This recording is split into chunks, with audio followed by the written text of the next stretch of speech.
Picture this. You walk into a room. It is packed. Suddenly, the air feels thinner, the temperature rises, you can smell the person standing too close to you. You can hear 5 different conversations happening at once, and they are all drilling into your skull. Someone bumps into your shoulder, and a bolt of electricity shoots down your spine. Your eyes immediately dart to the nearest door. You aren't thinking about having fun. You aren't thinking about socializing. Your brain is screaming just one command on repeat: get me out. If your heart rate just sped up listening to that description, you are not alone. And more importantly, you are not antisocial. You are experiencing a very specific psychological phenomenon. If you want to understand the hidden mechanics of your own mind, click that subscribe button right now. We are building a community for the people who think deeper and feel stronger. Join us. Now, let's explain why you hate the crowd. Society tells you that hating crowds makes you grumpy or shy, but psychology suggests it has nothing to do with your personality. It has to do with your neurology. It comes down to a concept called sensory gating. Imagine your brain is a bouncer at a club. For most people, the bouncer is very strong. He blocks out background noise, flickering lights, and the smell of cheap perfume. He lets the person focus only on the conversation in front of them. But for you, your bouncer is on a break. The doors are wide open. Your brain doesn't filter out the background noise, it processes everything. Every movement in your peripheral vision, every shout across the room, every accidental touch. You aren't just standing in a crowd, you are drowning in data.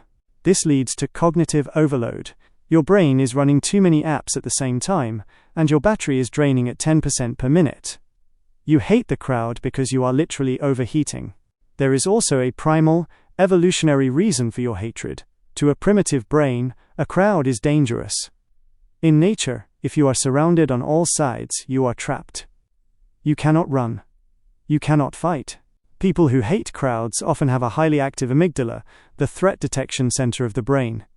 When you are squeezed into a busy train or a packed concert, your amygdala whispers, "We are vulnerable here." This is why you always look for the exit. This is why you prefer to stand with your back against the wall. You aren't being rude, you are being tactical. You are subconsciously securing your perimeter. While everyone else is blindly stumbling around, you are hypervigilant. You are tracking the environment. This isn't a weakness. It is a survival instinct that has kept humans alive for thousands of years. You are the watchman. Finally, let's talk about proxemics. This is the study of personal space.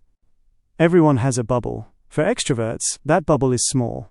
They can tolerate people standing 6 inches away. But for you, your bubble is a sanctuary. It is an extension of your body. When a stranger in a crowd steps into your bubble, your brain registers it as a physical violation. It feels aggressive.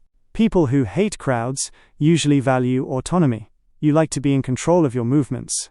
A crowd strips you of that control. You are forced to move at their pace, stop when they stop, and breathe their air. For a person who values independence, being a nameless face in a crushing mob feels like losing your identity. So the next time you decline an invitation to a busy festival, or you leave a party early because it got too full, do not apologize. You are not broken because you refuse to be crushed. You are simply a person who values quality over quantity. You prefer deep connections over shallow noise.